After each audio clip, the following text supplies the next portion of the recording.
No worries. I'm here to bring some energy and I'm really excited to present to everyone today.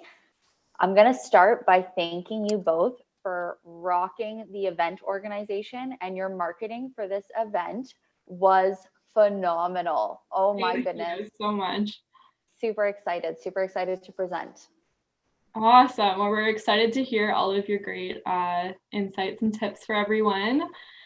If you want to share your screen at this point, go ahead and take it away. Okay, awesome. So it just says I'm going to need you to stop sharing. Yep. Okay, sorry, no pressure. All right.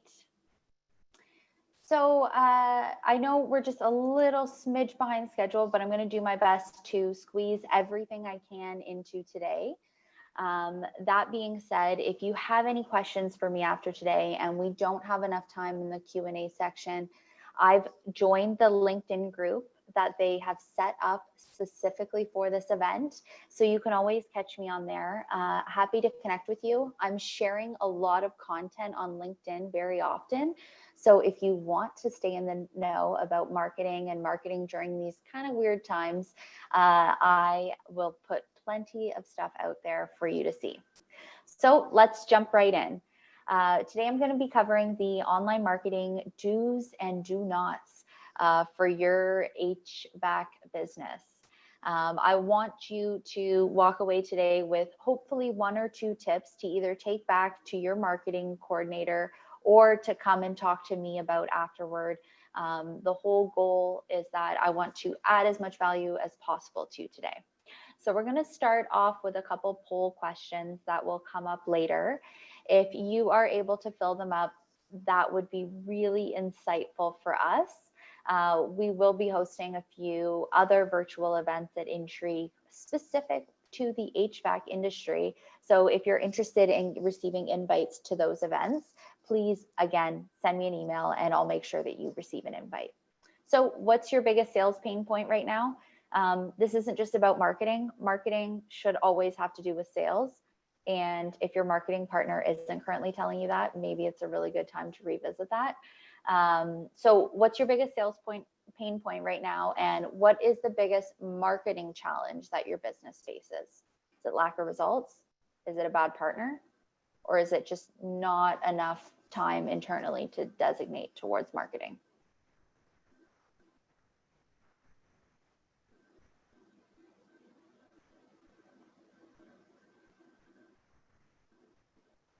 Cool. Not enough new business. Interesting. Inconsistent revenue. Okay, those are the big things. Well, my content's going to talk a lot about this, so I'm glad I hit the mark on that. And then not enough time. Okay, I want you to know when it comes to not enough time, you're not alone.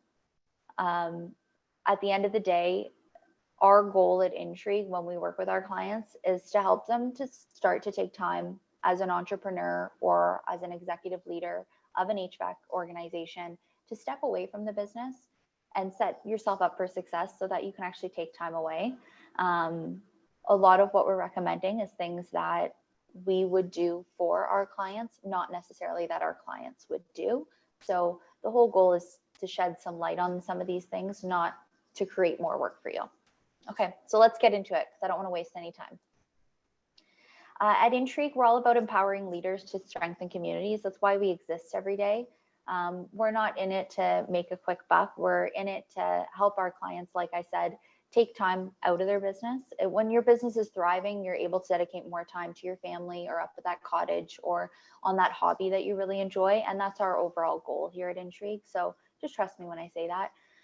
A lot of what we're recommending or whenever we're doing our best to communicate value, it's coming from a place of knowledge.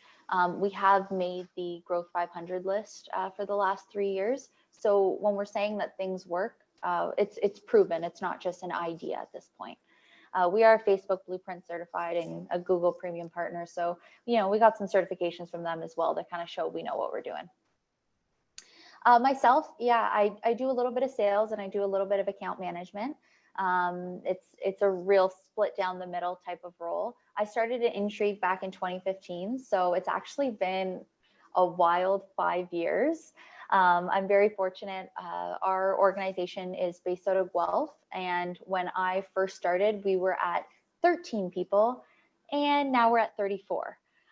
So we've grown quite a bit, and I really, really love that.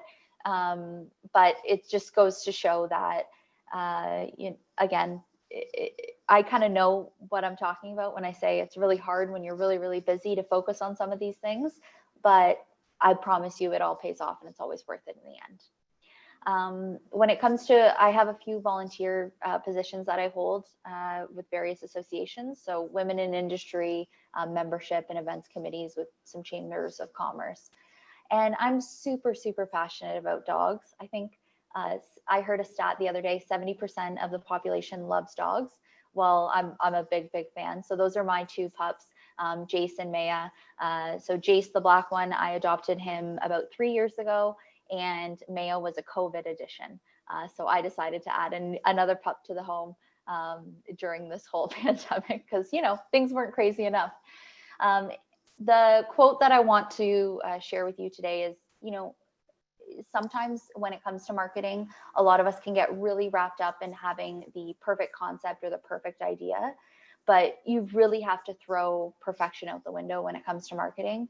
Not everything's going to be perfect all the time. While I'm not saying you should have low quality marketing, I'm just saying nothing's going to be perfect out of the gate, and you're going to have to try some things, but I promise you it always pays off in the end. In a time of uncertainty, you don't always need much strategy. In times of uncertainty, it's time to double down on strategy. We kind of know what we're going into with this second wave. We're very fortunate that the HVAC industry is one of those that has remained essential throughout this whole time. But we want to be sure that we're being strategic about where we're allocating marketing. If we're talking about, a lack of results and inconsistent revenue being some of the most common issues in this group, you're not alone by any stretch of the imagination. A lot of people, when they come to start working with us, those are common pain points. And we found a few ways to help mitigate that and to help keep more consistent revenue so that you're not just receiving a huge influx of calls the first time it drops below -10, but so that you're getting consistent calls year round. And then you can keep your staff consistently busy and you're able to run a much more steady business. Not that you're not still going to see those peaks. So let's start out with how to increase leads and what are some of the things you should stop doing and some of the things that you should start doing now more than ever. Okay, the first one. If you haven't heard, there's a great way to get to the top of Google right away. It's a Google search ad campaign. These are the campaigns where when somebody types in furnace repair near me, a series of ads will show up at the top of Google. Those are great. Typically, those people have a very high intent to purchase because they've made a search or they've made an inquiry. But it's not the only thing that your HVAC business should be doing for your marketing. I come across this all the time where people are more than happy, and they have been for the last 5, 6, 7 years, only running a Google search ad campaign. It really is a missed opportunity and something that you will want to continue to work on. Now, I just have a question from an attendee about the audio. Is everyone else hearing me fine? Amy, would you be able to let me know? Yeah, we're hearing you all good here. Okay, just double checking. So this is an example I wanted to provide as to what a search ad would look like.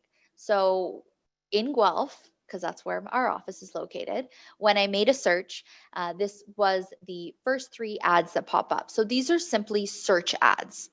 They're fine. They do a great job. And I'm not saying to stop doing them in general. What I am saying is to start considering the other mediums that can drive leads at this time. So take advantage, because right now people are spending more time online than they ever have. It's kind of crazy because before 2020, a lot of people were beginning to question the value of advertising on platforms like Facebook. Was it a social media tool that was just falling by the wayside and, you know, younger generations weren't joining? Well, while there is some merit to that, there is a ton of engagement on Facebook currently in very specific demographic groups.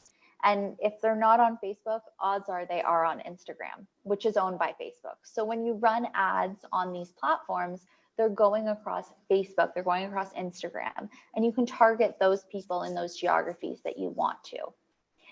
I've also listed YouTube here because time on YouTube has increased substantially. While it's probably no surprise, Google is the #1 search engine, especially in North America. YouTube is actually #2. It's kind of funny because Google owns YouTube, but a lot of people love video content. So whether it's how to replace my furnace filter, or when, like what's a reasonable temperature to set my house to, when should I consider repairing or servicing my furnace, those are some options where people may choose to watch a video to gather that information instead of reading an article. We've gotten a little lazy, or we've gotten a little busy. Let's say we're all just a little bit busier than we ever have been.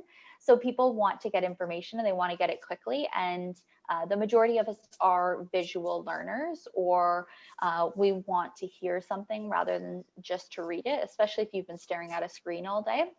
So these are some platforms that you should really consider either advertising across or putting content on a very consistent basis in order to reach your audience, increase leads, and stay top of mind so that you're getting calls more than just when things are broken. This is an example I pulled really quickly, and I'm sorry, I didn't pull it from an HVAC client. So this was a last minute addition because normally I would do that, but this one was just top of mind. This is a client of ours, and this is an example of what an ad on Facebook would look like. So you can see it's gotten quite a bit of engagement with a number of shares. It's a very lovely home. So I get that the home improvement sector has some glossier things, but you can run ads talking about everything from servicing units before they break to frequently asked questions where you can answer the question in the ad in order to increase engagement, to having tips and did you know videos or pieces of content. But what I'm trying to say is that, you know, engagement really is up right now. Let's not miss the mark with getting in front of these people when they're spending a ton more time on all of these other platforms. When it comes to marketing, I want you to know that it's more than just, you know, they see an ad, they contact you right away. It's much more like an hourglass when it comes to your marketing. So if you're looking for more consistent revenue, it's important that you're marketing to people more than just when they need you right away to service something. If we keep people in the loop and we stay top of mind with them and we tell them about some of the other offers, for example, a service maintenance plan, or if they were to purchase furnace filters directly from you, or if they were to purchase a new unit from you, this is just to remind you that it's more than just about that single touch point when they need you most. Marketing is a journey, and there's multiple touch points that can help you to increase revenue. So I'm just going through some of the comments here. Wondering your advice on how the HVAC sector can improve to change how it markets itself as a sector, which can help reduce carbon emissions, i.e. be part of climate change solution. So this is actually a really, really good question. I personally am someone who's a big advocate for the environment, and I wish that more people cared about it. I think the one thing that we've commonly come across at Intrigue, we have a big presence in the HVAC space, and we have a big presence in the home improvement space, as well as the home construction space. The biggest gap that we see between our clients that we work with, or the industry itself, and the marketplace is that the marketplace isn't always ready to put up the price of what a more sustainable or environmentally friendly solution costs. I think as I've worked with certain companies on selling an environmentally friendly solution. The one thing that I've noticed, to be clear, is that there is going to be a group of early adopters. So people who financially can afford a higher price tag in order to have, a better impact on the environment. So working towards marketing towards that specific audience and identifying who is willing to pay that higher price tag for a more sustainable option. But there's also the lens of marketing the cost savings on your energy bills each month. I think that's really the approach that's working best at this moment. So it's kind of, you either have to take the approach of this is new, this is innovative, this is up and coming. Like you want to be an early adopter, like the people who go out and buy the iPhone 12 as soon as it's released, they don't even care and they just pay it outright. So you can market to those people, and you can market to those who see the cost savings on a monthly basis and they're fine paying the upfront price tag. I think it's really boils down to knowing who is willing and who's willing to hear the benefits of the environmentally sustainable option, and who's willing to pay the price tag for that option. So just being super specific and knowing who it's the right time for, because it's not going to be everyone. Okay, this is a big one. Please, if you take anything away from today, just please tell me that you're going to look into the reporting. It doesn't matter if you work with the homeowner, if you work in the industrial sector, if you are a supplier to the HVAC industry. Please, if you have a website, just make sure that you have analytics of some kind pulling through your website. This is the biggest missed, overlooked opportunity. It doesn't matter if you're not ready to market or invest in marketing at this time. There are ways that you can collect data, and you can do it for free on a monthly basis. So Google Analytics is the most widely used analytics platform or reporting platform. You basically need to have somebody set up a piece of code that's going to begin tracking information on your website. For example, where people are coming from to land on your website, how many people are visiting your website on a monthly basis, what areas geographically are they coming from, how much time are they spending on your site, what pages are their most visited. This can help in the long run to drive marketing decisions so that you're investing dollars where they're going to pay off for your business. So make sure that you have one of these accounts set up, and more importantly than not, that you have access to that account and it's not just your developer who has access to it. This is just a snippet of all the data that you can pull in, and you can make really organized reports that you're receiving on a monthly basis. This is a very small section of one that I've sent to a client recently, so that you can see, again, where your traffic is, how many pages they're viewing, how your sessions are trending. It's a really good idea to monitor this on a monthly basis, because you want to make sure that your website traffic isn't all of a sudden falling off because there's been a change to Google and your website no longer meets those requirements. So if you're looking for some help on this and you don't have analytics currently set up, please send me a message. I'm really, really happy to help with that. Okay, so increasing number of purchases. To me, this is how you can help drive more consistent revenue. At the end of the day, the biggest gap that I often see in the HVAC space is that there's not enough people who are seeking to build out consistent service plans with their customers in order to have consistent revenue. Without that service plan, you're only getting called when it's an urgent breakdown situation. And then it's really hard for you to manage your team on a monthly, weekly, daily basis, because you just don't know where your business is going to come from. If you can have a split between service calls that are already pre-scheduled based on a maintenance plan and those emergency calls, you're going to be far better off. And so you really need to increase the amount of people who know about those plans and make it like super clear to a customer why it's such a good investment from a homeowner perspective. I'm a big advocate of this because I'd way rather pay somebody a monthly or, twice a year or annual fee to service my furnace than to have a surprise and wake up freezing cold in the morning. That's just not my thing. Okay, when it comes to your content, kind of like I said, you want to stay top of mind with people. Don't hide everything you know. So if you know why service is a really good idea and why it could benefit or have cost savings on a homeowner or a business, don't hide that. If you know that there's common issues that arise, for example, certain sounds or certain, I'm just thinking sounds is probably the most common one, where it's an issue that commonly happens right before a unit breaks, then share that information, because somebody's much more likely to call you at a good time and you can schedule an appointment like further out rather than in the same day. So share as much valuable information as possible. Some examples of how to educate the marketplace. This was something, Intrigue has a HVAC podcast, so I'll share it in the LinkedIn group after so people can see it. I had a client of mine go on and do a podcast, and they talked all about MERV ratings, and they explained what the difference in MERV ratings is.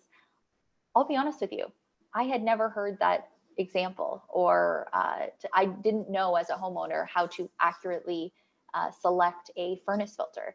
And it was just after that podcast that I realized, wow, that's very valuable information. Like we could, get that information out there, because if you're sharing that information, how the marketplace is going to receive it is that, first off, you're the expert because you know what you know. They're going to, have that layer of trust built into contacting you. They're also going to perceive that you're willing to add value to them. When you're willing to work with them and add value to them, they know that it's a mutual relationship. It's not simply you taking money from them and then running as soon as you do. You're looking to provide and add value. This is an example of one that I came across today when I was looking for examples. So this is a way that you can add value through blogs. This is a blog that we wrote for one of our clients. How long should my air conditioner last? This was obviously shared in the summer when it's most relevant. And this blog exists on the website with multiple purposes.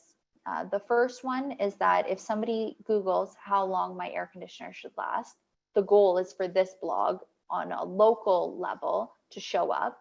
So if somebody's searching within, let's say, 50 kilometers of this office's location, ideally we want this blog to show up so that we can increase website traffic and ideally, hopefully get a lead out of it. We also can share this on social media. We can share this in an email out to their customer base, because then that might start to get some interest built. If somebody knows that they haven't replaced their air conditioner for 6-7 years, then it might be time to consider getting a new one.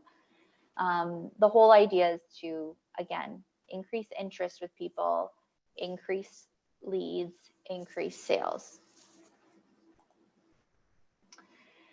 Another approach to providing value and getting value out there. This is a spring checklist that we did for a client of ours.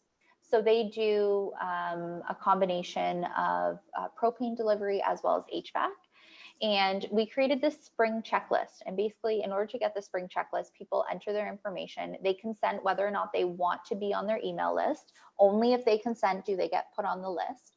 And from the checklist, it has the companies, so it has Brian's Fuel on the top of the page. The whole goal is it provides a homeowner checklist of what to do in the spring when you're, beautifying your home and maintaining it and preparing it for the upcoming warm season.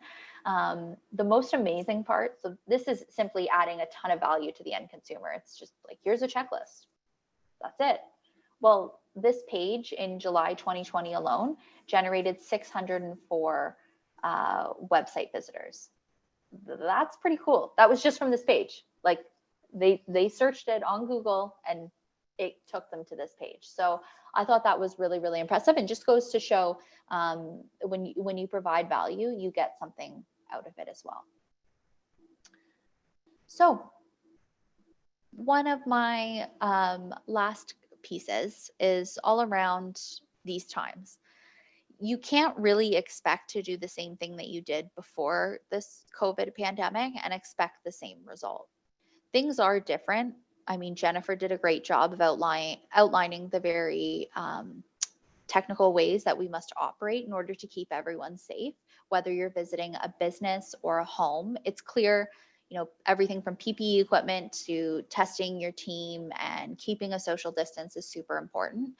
Well, buying behaviors online have changed. And if you continue to do the same thing that you did before this whole thing, you might get left behind because there's others who aren't doing the same thing. So the point that I want to make here, Facebook and Instagram, the engagement on those platforms, which means the time spent on it, what people are doing, they're spending more time, they're reading more content, that's up 50%, which is a really good measurement for advertisers, because if more people are spending time on there and they're more engaged on there, odds are your ads are going to break through the noise now more than they ever have, because people are spending more time at home and more time online. If you're an organization where you're going after business owners or business professionals, LinkedIn is another platform. It's, again, engagement is up 55%. I noticed a huge spike in, I want to say it started in April, May, where the more content I was putting out there, the further I was getting with it. A lot of meetings I was booking from it, a lot of conversations were being had. So now is a really good time to produce some content and get it out there, because people are engaging and they're interested in reading or watching it. 2020 every second, but wait, there's more. It doesn't stop. It's been this wild roller coaster, and I'm not undermining that by any stretch. So what I do want you to take home is, adapt to what's currently happening. More time online. Online shopping is up. People are trying online shopping more than they ever have before. My grandmother's just turned 88. My grandfather's 86. They got an Amazon account during this whole thing. It was for puzzles. Amazon had a good selection of puzzles, although they took a while to get to them. But if they're shopping, more and more people are online shopping. More people are getting groceries online or doing pickup in their vehicles, so they don't have to go in the store. And we're going to continue to see those trends. So just think of ways that you could take advantage, because I got some tips. People are busy, and whether they're families or professionals, we just need to be aware that we might have to get in contact with people a bit more than we did before in order for them to convert and in order for them to actually contact your business. We have to be a little bit more on top of it, and there might be a few more touch points required than there was before this whole thing. So a way that we're doing e-commerce for HVAC for some of our clients is by providing furnace filters. Seems kind of silly, but I know firsthand, and I'm sure a lot of you have also seen this, people don't change them enough. They just don't. And then things break. It's silly. Well, there's a big opportunity to have a reoccurring subscription when it comes to furnace filters through your system, where you could generate ongoing revenue. Now, the goal isn't to create more and more work for you. The different approaches that we've had some of our clients take, some of them do ship it through a third-party provider to their customers so that they don't have to deliver it. We have others that deliver it's only on a local level, which makes the most sense, and it's on specific days of the week. And then we have others that simply set up the deliveries based on the service schedules that they have in the communities that they service. Because they don't require a ton of space, this is how they're managing them to start. And obviously this will be an evolving program because it's only a few months in. Now, the benefit of it is that you can package these furnace filters to be delivered, and they have your branding on them. So it's yet again another touch point and another way that your brand is staying top of mind with these people. And you can also market, I don't know, perhaps maintenance plans when you're marketing these furnace filters, so that people know that they can sign up for a maintenance plan And that, again, is another way to help with streamlining so that you're not only getting more frequent purchases, but you're getting more consistent revenue for your business. So then you can start to invest in some of those things that you want, whether it's newer vehicles, whether you want to rebrand and you want to update your logo, or if you simply just want to treat your team. And there's some people that, need some more time or some more regular hours, and you need to hire another person, another tech. So I know there's all these different goals that are going to range for everyone, but there's ways that marketing can help you successfully reach those goals. And I want you to think that, or I want you to know that it's not all about those very urgent leads. There's ways that marketing can help you get those streamlined revenue and consistent leads, so that you're not, like this and this and this. So I want to leave you with this. I really like it. Sometimes I need this weekly reminder. In the midst of absolute chaos, there is also opportunity. And I don't want you to think that it's capitalizing on the unfortunate circumstances that there are right now. I just want you to know that there's opportunity to continue to service the communities that you have been, whether that's the homeowner or the commercial client or the industrial client. There's still opportunity right now, and people need you now more than ever. So don't take your foot off the gas because you think it's a bad time. We need our economy to keep going. That's what's going to help our communities thrive. Thank you. Oh, and I promise this photo was taken over a year ago now. So it was last fall. So this was a 2019 photo. We did not get together this close. We are practicing very safely. As you can see, I'm in an office with nobody else. So I just wanted to make that super clear. This was from 2019.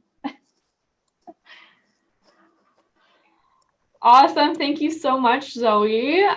Definitely had some great insight for everyone in the HVAC industry for their marketing.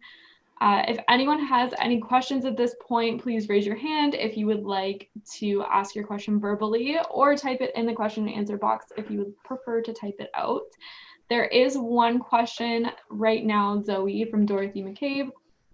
On the point of educating clients and getting value out, with so many questions now about airborne viruses and the quality of indoor air, without looking like an HVAC organization or company, looks like they are taking advantage of the situation. How do we talk about this and educate homeowners? What marketing tools would you recommend? Oh, such a good question, Dorothy. This actually came up kind of recently in my personal life, actually. My mother and I were talking about this because she's in water quality, and she wanted to know if any of the technology that's in, local, like municipal water treatment will overlap into HVAC. I think the biggest thing, it's always kind of frustrating when there's other people out there who are sharing information that's either not accurate or false.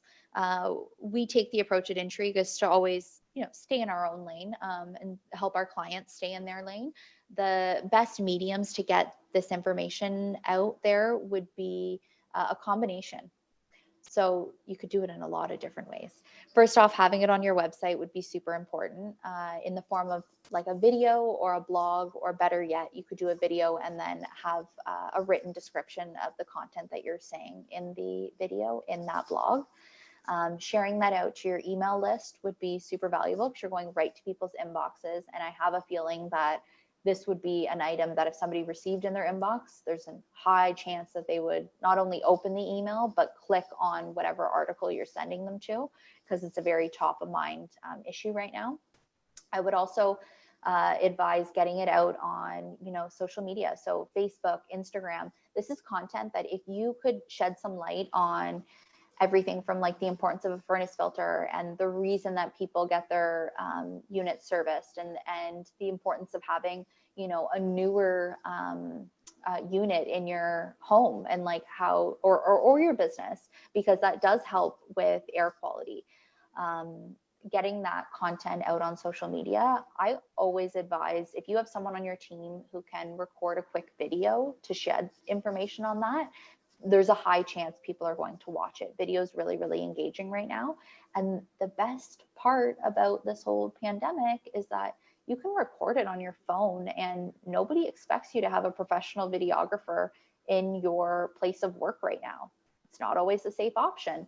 If you record it on your phone, odds are if you have a phone that was made in the last 3 years, it's going to be such a high quality anyway that nobody's going to notice the difference. So I just suggest, if you have a team member who's comfortable in front of the camera, get it out on social media, have it live on your website, get it out through an email. And then you can even, run ads towards that. If it's going to be something that is very top of mind right now, then you can advertise that on social media so that people get driven again back to your website. And then the whole goal is for them to inquire with you and get some service or some maintenance or a new unit. Perfect. We have another question here. What would be a decent yearly budget to have an online presence by your firm? Oh, Andy, this is probably one of the toughest questions.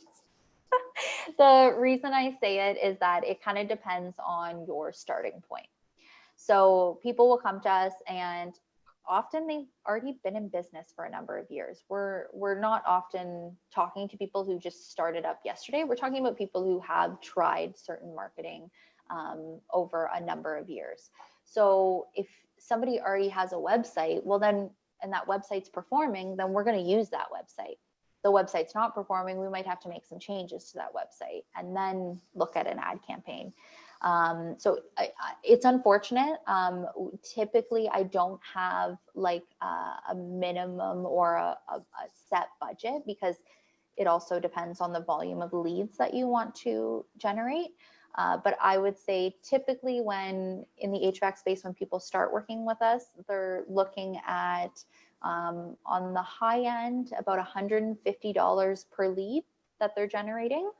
And then we have some clients that have been working with us for a long period of time, and they're sitting closer to the $30 to $50 cost per lead, which that's the sweet spot that we always aim to get our clients to, once they've been working with us for a period of time. But those are some round numbers. It's a cost per lead scenario. But Andy, I'd love to have a call with you and we can kind of figure out for your organization what makes the most sense. Perfect. It looks like that's all the questions we have for now. Zoe, did you want to do the raffle, or we can do it on our end? Up to you. You can do the raffle. I'm more than happy to. I'll kind of explain what it is so that whoever gets it knows what they're getting themselves into. So at Intrigue, we always take the approach of kind of like what I said to Andy's question is, so this is kind of a fun little way of spinning it, but prescription without diagnosis is malpractice. I can't tell you what we need to do for your business without taking a good look at what you're doing now and where you're currently performing. So a website audit is a really standard first step that we take in working with any business, because we want to understand how your website is currently performing, everything from how it's ranking on Google to how long people are spending on your website to what pages they're going to, where the traffic's coming from. We can even do a comparison audit to see how you're ranking against one of your top competitors if you would like us to. So if you want to take that approach with your website audit, just let me know. But whoever wins this, I will follow up with you and we'll get a website audit done in the upcoming weeks.